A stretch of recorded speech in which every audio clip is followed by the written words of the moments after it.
Hello, everyone, and welcome to our online coffee. We are really happy to have you here. We are happy to have also here Karen Gonzalez. She's an expert in service design and user experience for healthcare. Hi, Karen. How are you? Hello, Gemma. Good. How are you doing? Really good. Thank you. Happy to have you here. Yeah, Long time same. Happy without to seeing be you. here. How is everything? Everything is good. I think, well, I'm in Valencia, so it's very Oh, warm very nice. today. I will ask you later how is it going in the Netherlands, right? Are you there? Yeah, I'm here. Now the snow is finished, but it's Hmm. cold.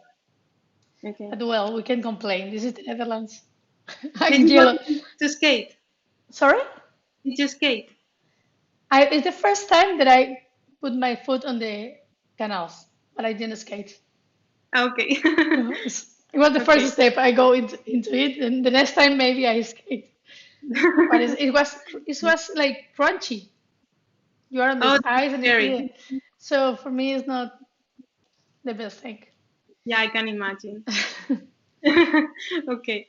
But well, Karen, tell us a little about your background and what you do and everything, so then the people can know a little about yourself. Yeah, so I'm a service designer, also a user researcher.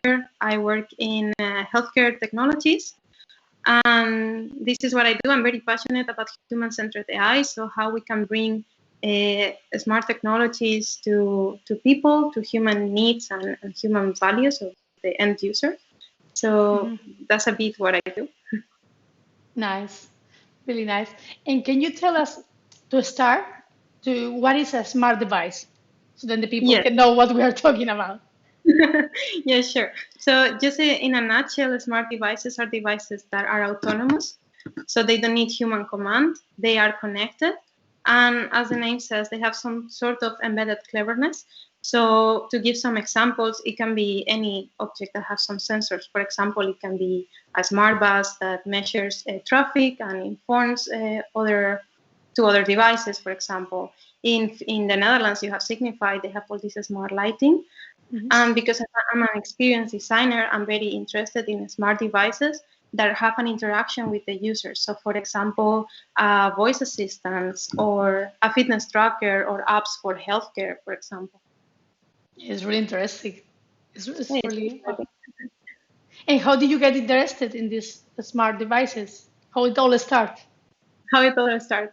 So I think I always have been interested. I studied product design first, and I was very curious always about both healthcare and emerging technologies. That was the time of Google Glasses, of 3D printing. So there were a lot of things happening, and I also was very interested about experience. So I was looking at that time. I was looking at the smart devices for blind people and how that will affect them because they were like sound maps. So you had a lot to do there with experience for them to keep hearing the environment while also hearing the sound maps.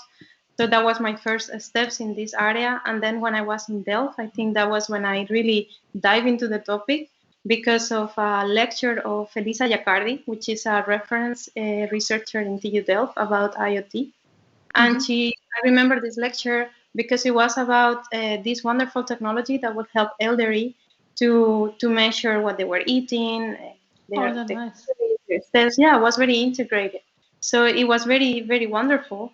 But the device was failing to connect to the user and actually was causing the user a lot of lack of empowerment because there was this design side that was missing of understanding what was the user values, what was the user real needs, and bridging technology with design. So I think there I found a lot of opportunities to tackle this challenge. Then I was very lucky to have Peter Desmet as a professor, and he had a very good frame. Is in Delft Institute of Positive Design. If someone wants to Oh, look at how it, nice. yeah, it's really nice. And they do a lot of research in how to make design meaningful for people and have a positive impact in mental health, etc. So and design for well-being. So not only research but also how to put in the design practice. And I think everything starts making sense for me. Then I was at Philips and I was also learning about these emerging technologies. So I discovered different technologies, even in AI driven technologies that will interact with people. And this is how I framed my graduation project, and I learned more about that. I had my own process of understanding this challenge, and now I'm working also in this topic for chronic patients. So very Wow. interesting. Yeah, it's really interesting. It's like a puzzle that everything came together. And it was the Yeah, things that you like, and everything came together, and you created. Wow, this is what I want. yeah, it was very scary at the beginning because I was studying design, and I was saying I always have been passionate about healthcare, and people were, but these two things don't make sense. And then I started thinking that there were a lot of commonalities. Or then I thought, oh, I always love philosophy. I was trying to put this puzzle somewhere. And then with AI-driven technologies, it made a lot of sense to add this to the puzzle. So indeed, it's been like mixing until you kind of get an area that where you can work and when you can contribute. Yeah, but it's amazing because yeah, what you say, when you look in separate parts, it's like not it doesn't match, but then you put it together, it matches perfectly. Yes, yes, it was a journey. It was a journey of discovering what companies were doing, how this makes sense, who is working with these things, and how you can grow yourself and how you can learn to and continue learning because this is a long Yes, journey. Sure. yes, I can imagine. And to work in artificial intelligence, the design of the product is really important, right? Can you tell us a little about it? What mean to design for a smart object? Yes, sure.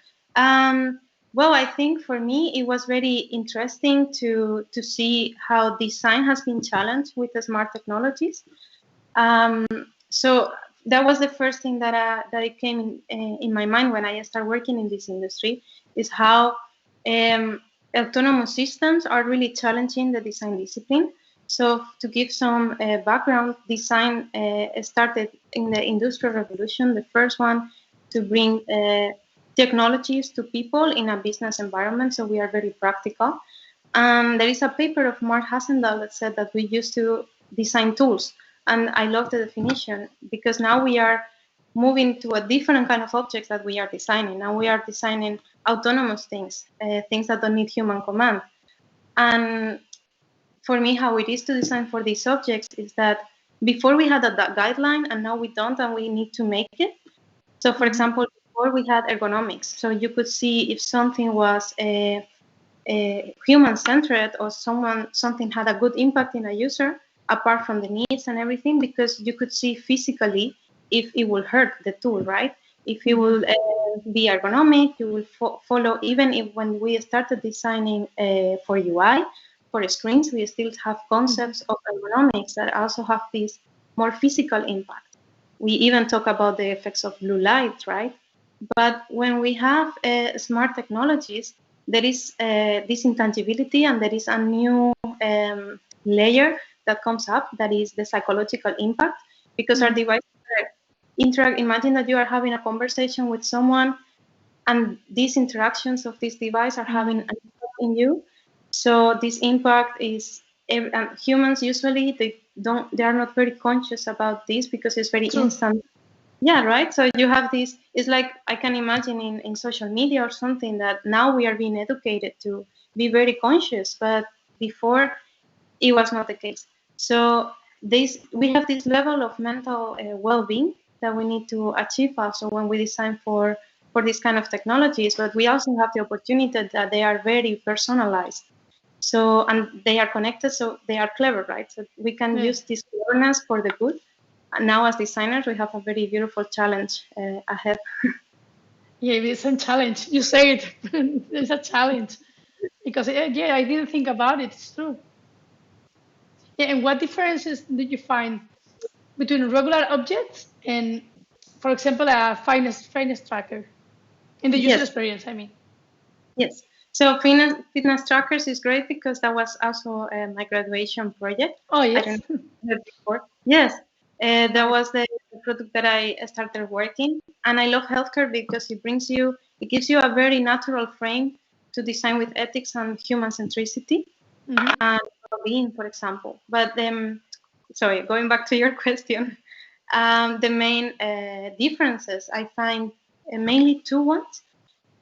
One is about this intangibility of this technology, And another one is about the fact that it's autonomous. So this also has to do a lot with empowerment. In terms of intangibility and talking about fitness trackers, for example, Yes. the excitement for me in this topic was when I realized, okay, the aesthetics of the device, even the UI and the physical design of Apple versus Garmin, for example, Mm-hmm. Yes. they show different values. One is very sporty. The other one is more elegant. So this is something very well known in marketing and in product design, that we have targets, Mm-hmm. populations that share values and share life goals and lifestyles, and we design aesthetically for them to match Mm-hmm. and to intimate with this user with this product, because we tend Yes. to get attached to things that are similar to us. But when I started researching about anthropology, so this is also another thing I'm very interested about, and I started researching about the personality of this device, this intangibility, and I found that they were all similar. And Oh, probably one of the reasons, yeah, that was very interesting. And probably one of the reasons is because they have been designed in a similar time, for example, or it's just because it's unconscious. At the end, we create technology that resemble us, mm-hmm. and because this is more intangible, maybe it's more difficult to spot. But intangible personality was the first thing, and the question that opened to me is that if these devices is like all fit one experience, and it's something that you wear as intimate as in your wrist 24/7, is it Mm-hmm. having a healthy relationship with you, or you don't like this companion, and how you match with this person? If we Yeah. think of kind of a person, or of a personality that you are interacting with all the time. And the other thing, as I said to you, was this autonomy of this device, and because this autonomy means that they are proactive. So if they are proactive, I was always worried about how this plays with user centricity. So I found very important to define the roles of these two agents of the experience, the user or the users, in case you have, for example, a voice assistant. What Mm-hmm. is the role and what is the role of the technology? To, if we make a conversation, what is the value that they both bring to the topic, and how that at the end empowers the user. Wow. Yeah, so there are things that when you tell me, it sounds so logical, but I never think about it before. Like when you hear it, like, oh, that's true. But it's something that Thank I you. will never think about. And what are the main learnings that you had about empowerment? Yeah, about empowerment, I learned, and this one thing is about how to define these roles, and Mm-hmm. the other learning that I had is how important it is to not only make smart devices but also emotional intelligence devices for ensuring user empowerment.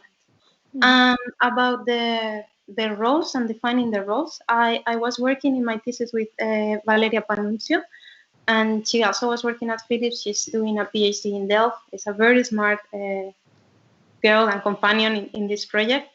And she bring me two questions that we actually then started developing and growing, and they really help to define these two agents. And one of the questions is, what does the user like to do that wants to continue doing? And the Mm-hmm. second question is, what does the technology should do that the user doesn't want to do? And we added there, I will explain because it Yes, sounds very please. abstract.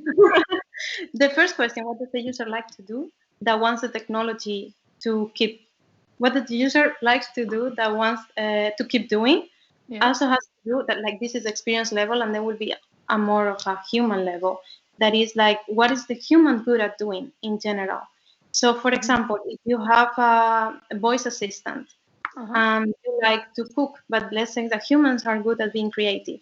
So after work, what you don't like is to think about what to cook, but this is what you don't like to do. So let's say that the technology, that you have a system or a feature that you can plan when they give you a recipe, so you don't need to think. But maybe one way could be to give you what you are good at is offering some last ingredients that can change the experience of the recipe. So this is a romantic dinner with the same main ingredients. You can change some spices maybe, or how you the presentation. Or you can make a Mm-hmm. quick dinner, or you can make a fitness dinner, or you can make an exotic dinner.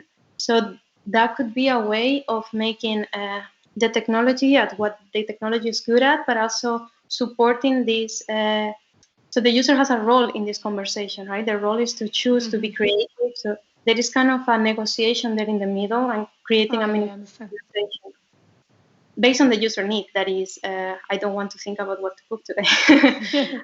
um, let's think in the other question. So what the technology should do that the user may not be that good at doing and doesn't want to do. Imagine that you have, I think, a journal to write your thoughts in the night, and there is a relationship between what you write and if you are very self-critical to your inner conversations, to your thoughts, and the amount of times that you have them per day is related with anxiety or depression, etc. So imagine that the user may be not good at doing this reflection of actually realizing that they are having these negative thoughts. So maybe a technology could just highlight phrases that are very self-critical and help the user maybe offering alternatives or just giving a space to think. So that will be a way for the user to be empowered to improve their own mental health. So in general, I found that these questions really help me to define the experience. And I always do this drawing that I drew the user needs and values, the technology, and then I draw these elements of these two agents. And you can bring this from a service design perspective from the entire journey of the user, and maybe in different contexts, this definition of empowerment can change. So I think there is a lot of opportunity to grow this. So this is one. The other one is about emotional intelligence. So I found that there are, for me, two arguments to really care about this. One is a business argument. If the people imagine, right, that you have a friend, this makes you feel bad. Probably you won't see this friend that much. So Yes. there is a part there of engagement. But also, if you wear this friend in your wrist 24/7 and it's making you feel bad, probably not intended, but there is a element there of your well-being being also affected. Let's talk about this True. kind of psychological ergonomics, if we can call it like that, but just to exemplify. So in this part, it's just tools, just caring about the negative points in the experience when the user doesn't feel well. To give an example, when I was researching in fitness trackers, I realized that the user was they had a positive reinforcement when they were doing good, when they reached the goal, but they had no support when they weren't reached their goal. And what Oh, will that's happen? true. Yeah, that was also one of these things that you don't realize until I also analyzed, and then I thought the same, like, oh, it's true. But it was very interesting because what I learned is that people, they don't, it seems at first that is objective data, you could claim that, but what it happens is that it has a subjective experience. So there is an unintended effect because just everything is subjective for a user, for who experiences the situation. So the what I realized and was very hurting is that the user, instead of putting the blame or just separating an external goal from an internal value, they will start saying, I am not capable, I am really bad. So they will start punishing themselves a lot. And this is, of course, was not intended, but if we iterate and we launch small things and we start testing, we could have bring here some kind of tool. Designers, we are good at bringing theory into design solutions, so we could create a solution for this to really create more of a resilience experience and use this as an opportunity to engage more with the user to create this more intimacy that translates into engagement, which is also good for the business. Wow, I lost you the last second, but Oh, yeah, sorry. it's to be, no, it's, no, but I hear everything. It's just you finish talking and it stop. So Okay. yeah, so it's like make them a little more Yes. empathic Yes. in some way. It's possible to make that. Well, I think if you look at the needs, if you look at these moments that are low in the experience, you can create experiences that are resilient, that maybe have a more self growth mindset. So yes, I think it's absolutely possible. Oh. Also, the tone of voice itself is a way. Oh, that's good. So, and so you don't focus on the negative emotions. It can have an effect on the user mental health, I think. Yeah, so that's of course it's a big claim, and I only can say that when I was working in this project, I realized that because there is a very important thing that we should care about now as designers is this mental well-being because Hmm. it's the tangibility of these objects, Yeah. and of course looking at this resilience and growth and all these tools, it can create also a sustainable engagement that can also be supporting the user's mental health. And I think it's something that we should look at, and it's a nice area to start developing and start learning as a designers. Yeah. Wow, it's really interesting, Karen. I can be listening to you for a long time.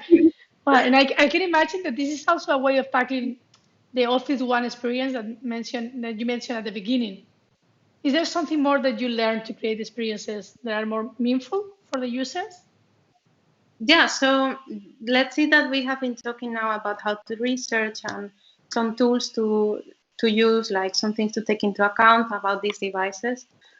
In the design practice, I learned that this starts from ourselves as designers. So this also becomes much more psychological, let's say. And as I think I said it at the beginning, that we usually are a reflection, our technology is a reflection of ourselves, our values, etc.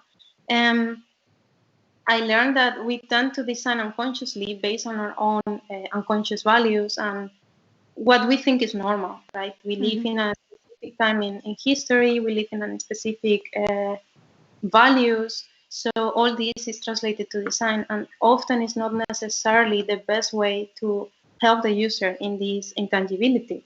So what I started doing was, as I said, I had these two agents, and I had the values of the user and the needs, and all that we talked about. These roles were Hmm. defined, and then instead of immediately starting designing, I started looking at different psychological approaches.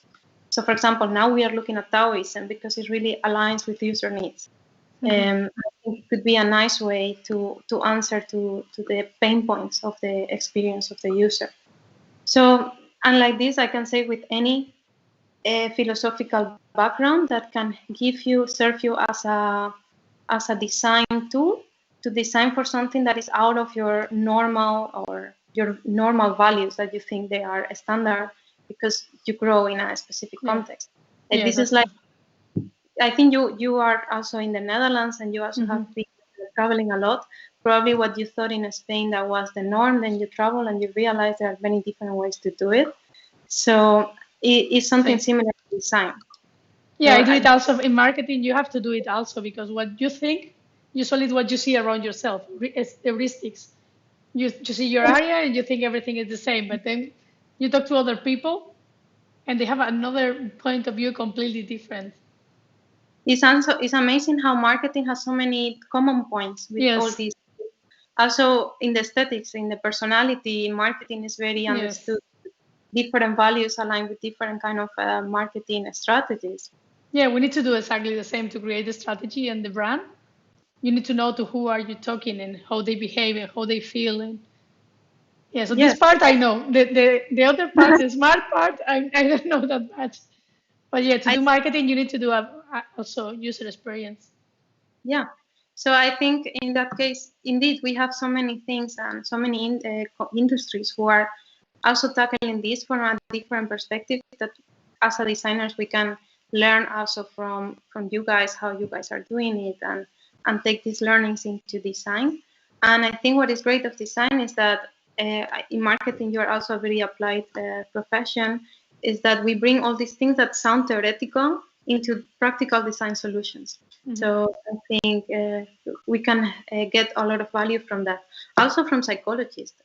Yes, I think that true. this generation of designers need to really start working with psychologists to creating all Hmm. these resilience to actually researching the user using the device, etc.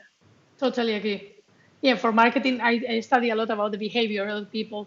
I do a mix of marketing with user experience, with Nice. psychology, because otherwise you cannot do it. Well, you can do it, you can try, but then you are not going to reach the right people. So yeah, I can understand you perfectly what you say. So you get a more holistic view also of the client that Hmm. you. Okay, nice. Yeah, for marketing, but I think every marketer is not just me. I think if well, there are people that they say they do marketing and they only go and post, but if you want to do good marketing, you need to know to who you are talking, and not all the people with 20 years old and men are the same. So you need to know Absolutely. to who you want to go. So yeah, these Yeah. parts I work like the that you, same way. because indeed there is this assumption that there is this persona that is 20 years old, Hmm. female, whatever, and Yeah, no. personas are just people who behave similarly into a service. But I didn't know that in marketing you also have this view. That's really nice. Yes. Yeah, we have the same view. The thing is, the difficult part is to tell to the people that they need to understand because usually the answer is, my product is for everyone. Yeah. Yeah, but well, it's the Well, next and step. technology gives us a lot of tools because we can personalize when in smart technology. So if we know the people that we have them defined and we understand values, then we can open it a little bit more. So Yes, exactly. Wow, really great. interesting, Karen. It's really interesting. I learned a few things today. Me too. So, so to close this coffee, can you share, I don't know, maybe 3 tips for entrepreneurs and companies that want to start working with smart devices? Yes, yes, I can. Okay, so one tip, Great. and I think we have touched upon it in the conversation, is the multidisciplinarity. I work in a startup myself, and I know very well first the pace that you go, and then the money issue. So, but as much as you can, just try to leave your context, right? Your cave. So Hmm. if you have more profiles, the conversations are going to be richer and probably you are because this is a multidisciplinary not problem but challenge. So Hmm. I that would be one tip. The other tip, and of course, if you cannot hire people, maybe just talking with friends and reading about different disciplines is going to open your mind in that Hmm. sense. And then also insist in doing a small iterations and testing. And for example, I used to give them with smart technologies, you can do it much better, but give Hmm. the user a booklet to write down how they feel using this technology and to write down Oh, that's good. when they feel a negative emotion and why. So it's not expensive because emotions needs to be analyzed in the moment. Hmm. I True. so just and because if you do a small iterations, you are going to fail. It's going to be cheaper than if you do a big thing and you put it out there and then because you are also going to miss a lot of unintended effects, right? So that Yes. would be the third tip.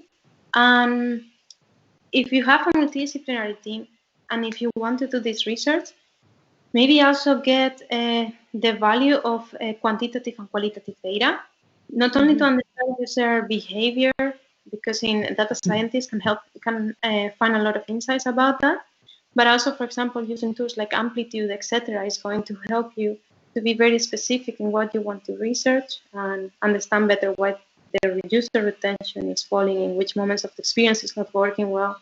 Again, this align with doing a small iterations and trying is going to be very well aligned because you are going to be step by step improving and learning quick.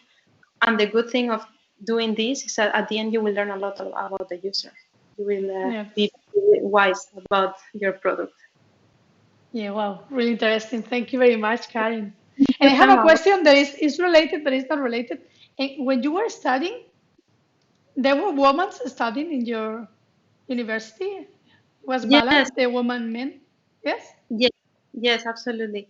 When Oh, I think it's true that I got used to be in a male class because I studied my high school was all technology, and it's true that in that case I was the only two women there. two. Uh, but then in the master it became very diverse, and I think also, for example, Elisa Iacardi working in AI IoT was a big inspiration. Ah, So true. I'm very thankful that I had that. What I was true is that it was harder for me to find this route to AI because at that point was only strategists working on that and in serve, but now they have changed that, so it's Mhm. great. Yeah, I was just curious Yeah, because you know. it's a great question. It's a great question. Okay, thank you very much, Karen. It was a pleasure to have you here. Thank you. It was a Eh, pleasure to meet you. I hope to see you soon in the Netherlands or Valencia or in Yeah, any place.